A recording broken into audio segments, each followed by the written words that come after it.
కోరి మనస్ఫూర్తిగా డిపార్ట్మెంట్ ఎంపిక చేసుకున్న వ్యక్తి లోకేష్.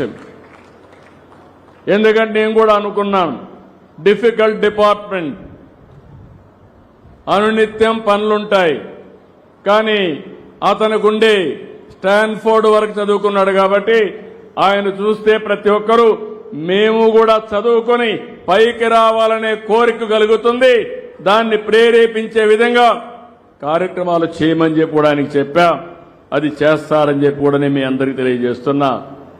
విద్యార్థుల విషయంలో ఒక ఉపాధ్యాయులదే బాధ్యత కాదు, తల్లిదండ్రులందరిది బాధ్యత. ఈరోజు మనం చూస్తున్నాం, ఈ కమిటీలో మీరు చూస్తే పోయిన సంవత్సరం డిసెంబర్లో ఒక మీటింగ్ పెట్టాం. 44,956 పాఠశాలల్లో పేరెంట్స్, టీచర్స్, మదర్స్ కమిటీ, ఇది మేనేజ్మెంట్ కమిటీలు నిర్వహించాం. ఈసారి మాత్రం కార్పొరేట్ స్కూల్స్ కూడా నేను చాలా గర్వపడుతున్నా. ఎందుకంటే పేద పిల్లలు ఈ గవర్నమెంట్ స్కూల్లో సరిగా చదువు చెప్పరనే ఉద్దేశంతో ప్రైవేట్ స్కూల్లో చదివిస్తున్నారు. చదువు అనేది చాలా ముఖ్యం, వాళ్ళ పిల్లల భవిష్యత్తు. అక్కడ చదివించినా పర్వాలేదు, అవసరమైతే ఒక 5-10 సంవత్సరాల్లో ప్రైవేటు, కార్పొరేట్ కంటే మిన్నగా గవర్నమెంట్ స్కూల్స్ తయారు చేసే బాధ్యత మా టీచర్లది, ఈ ప్రభుత్వాన్ని. నిన్నే నేను చూశాను, గర్వపడుతున్నా. ఒక నెల్లూరు ఒక స్కూల్ అయితే నో వేకెన్సీ బోర్డు పెట్టారు. అందరూ అయిపోయింది, ఫుల్ మంచి క్వాలిటీ ఇస్తా ఉంటే అందరూ అక్కడికి వెళ్తే వాళ్ళు క్లియర్గా పెట్టుకుని ఇంకా నో కాలేజ్ స్టూడెంట్ మొత్తం వేకెన్సీ అని మొత్తం చేసే పరిస్థితికి వచ్చారు. ప్రతి ఒక్క స్కూల్ కూడా ప్రైవేట్ స్కూల్స్తో పోటీ పడాలి, నాణ్యమైన విద్య ఇవ్వాలి. అవసరమైతే మళ్లీ పిల్లలందరూ మన స్కూళ్లకు రావాలి. నో వేకెన్సీ బోర్డు పెట్టి మీరు ముందుగా ఫుల్ అయిపోయినాయని చెప్పగలిగితే ఆ రోజు మా టీచర్ని మనస్ఫూర్తిగా అభినందిస్తానని మరొకసారి మీకు విజ్ఞప్తి చేస్తున్నా. మన టీచర్లు ఏం తక్కువ కాదు, చాలా సమర్థవంతమైన టీచర్లు. ఇక్కడ పనిచేసే టీచర్ల కంటే కార్పొరేట్ స్కూల్స్లో పెద్ద టీచర్లు కాదు. ఒక శ్రద్ధ పెట్టారు, వాతావరణాన్ని క్రియేట్ చేసి ముందుకు పోయే పరిస్థితికి వచ్చారు.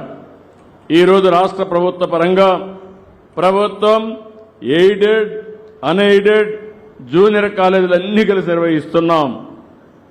ఈరోజు మీరు చూస్తే 74,96,288 మంది విద్యార్థులు, 3,32,770 మంది ఉపాధ్యాయులు, 1,49,92,456 మంది తల్లిదండ్రులు.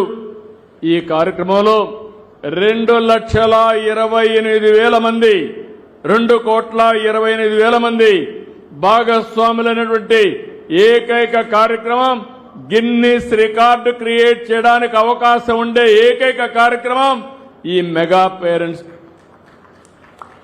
ఈ యొక్క పీటీఎం అని చెప్పి కూడా మీకు తెలియజేస్తున్నా. అయితే ఇది ప్రారంభం మాత్రం.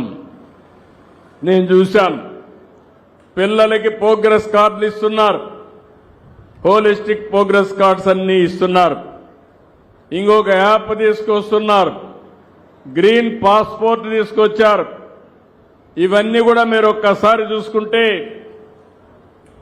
ఒక బాధ్యత, ఒక భవిష్యత్తుకు భరోసా ఇచ్చే విధంగా అనేక కార్యక్రమాలు తీసుకున్నారు. తల్లిదండ్రులందరినీ కోరుతున్నా, ఇమ్మీడియట్ గా యాప్ని డౌన్లోడ్ చేసుకోండి. తెల్లవారితో 10 గంటలకి మీ అబ్బాయి వచ్చాడా లేదా రికార్డు ఉంటుంది, మీకు అలర్ట్ వస్తుంది. పిల్లలు, ఇక్కడుండే పిల్లలందరినీ కోరుతున్నా, స్కూలుకు మీ మంత్రి గారు చాలా బాగుంటారు, పిల్లల్ని చదివించడంలో మాత్రం కఠినంగా ఉంటారు. దానికి అభినందిస్తున్నా. Okay, good. తల్లిదండ్రులు యాప్ చూస్తారని అడుగుతున్నా, డౌన్లోడ్ చేసుకుంటారా లేదా? మీరు అందరికీ సెల్ ఫోన్లు ఉన్నాయా? ఉన్నాయంటే చేలి పైకెత్తండి. అందరికీ సెల్ ఫోన్లు ఉన్నాయి. ఇప్పుడు వాట్సాప్ గవర్నెన్స్ కూడా తీసుకొచ్చాం. మీరెక్కడికి పోయే పని లేదు. ఒక్క వాట్సాప్ గవర్నెన్స్ లో ఏం కావాలనో చెప్తే చేసి మళ్లీ మీకు సమాధానం చెప్పే బాధ్యత, పనులు చేసే బాధ్యత ఈ ప్రభుత్వం అందని చెప్పి కూడా నేను మీకు తెలియజేస్తున్నా. ఈరోజు ఫస్ట్ టైం స్కూల్స్ లో మీరు చూస్తే ప్రతి ఒక్కరికి నాణ్యమైన ఆకర్షణీయమైనటువంటి యూనిఫామ్ తీసుకొచ్చారు. షూ కూడా బాగుంది, పుస్తకాలు బాగున్నాయి, బ్యాగులు కూడా బాగున్నాయి. కొత్త చెరువుకు వస్తే మళ్ళా నాకు చదువుకోవాలనిపిస్తా ఉంది. ఒక బ్రహ్మాండమైన వాతావరణం ఉంది ఇక్కడ. ఇప్పుడే నేను క్లాస్ రూమ్ పోయాను. నేను కూడా టీచ్ చేశాను. నేను కూడా టీచ్ చేసి పిల్లల యొక్క ఉత్సాహం చూశాను. చాలా ఆనందంగా ఉన్నారు. ఈరోజు అక్కడ టీచర్ను కూడా చూస్తే ఇక్కడే చదువుకుని గోపాలుడు అనే వ్యక్తి మళ్లీ ఇక్కడే నేను పనిచేయాలి, ఈ స్కూల్ రుణం తీర్చుకోవాలి.